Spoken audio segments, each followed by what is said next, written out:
Baik, Assalamualaikum warahmatullahi wabarakatuh. Perkenalkan, nama saya Muhammad Afil Maula Pratama dengan akhiran NIM 05. Di sini saya akan memecahkan soal. Salah satu soal dari kesimpulan tersebut, salah satu bela negara. Apa sih bela negara tersebut? Bela negara sendiri termasuk dari ancaman dari dalam diintegrasi dan separatisme. Untuk dari ancaman bela negara sendiri itu ada dua, salah satu ancaman dari dalam dan ancaman dari luar. Nah, untuk ancaman dari luar tersendiri itu termasuk intervensi asing, terorisme internasional, pelanggaran wilayah perbatasan atau cyber warfare dan spionase. Ideologi asing bertentangan Pancasila.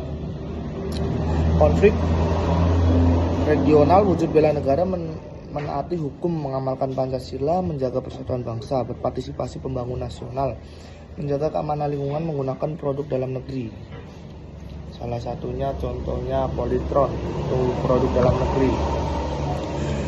Baik, untuk soal nomor 2 itu ketahanan nasional dan konsep Astagatra. Apakah konsep Astagatra masih relawan di era digital dan aspek Astagatra? Salah satunya budaya pertahanan, keamanan, adaptasi, tambah dimensi cyber security dan digital sovereignty, literasi digital, infrastruktur teknologi nasional, perlindungan data. Untuk kesimpulannya, Astagatra tetap relevan sebagai kerangka konseptual, namun perlu modernisasi implementasi. Untuk soal 3 sendiri, yaitu kesimpulan dari soal yang saya baca itu anti korupsi. Anti korupsi sendiri, apakah hukum mati pantas diberikan kepada koruptor penjabat strategis untuk era jera? Itu ada dua hukuman, salah satu pro sama kontra. Lah, pro sendiri itu efek jera maksimal, korupsi kejahatan luar biasa, kerugian negara besar dan dampak luas,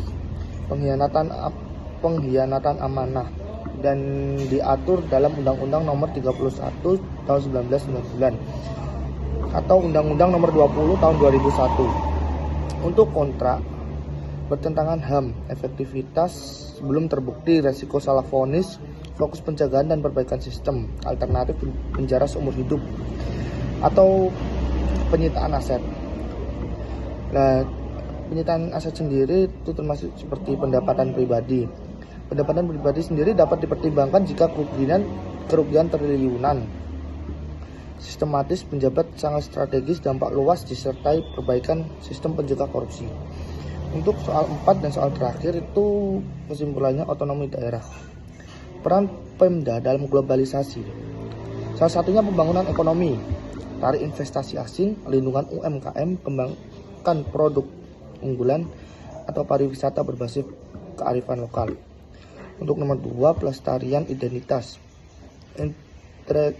integrasi budaya lokal dalam pendidikan, promosi bahasa daerah, pelindungan wilayah, lindungan warisan budaya. Nomor 3, peningkatan SDM. Peningkatan SDM sendiri salah satunya pendidikan global, karakter Pancasila, literasi digital. Nah, untuk contoh terakhir itu tata kelola, good governance atau teknologi pelayanan publik, strategi. Untuk kuncinya tim globali ACT lokali atau filter globalisasi dengan Pancasila. Untuk presentasi saya pada ujian akhir semester tersebut saya akhiri dengan terima kasih atas perhatian dan kesempatan yang diberikan. Jika ada pertanyaan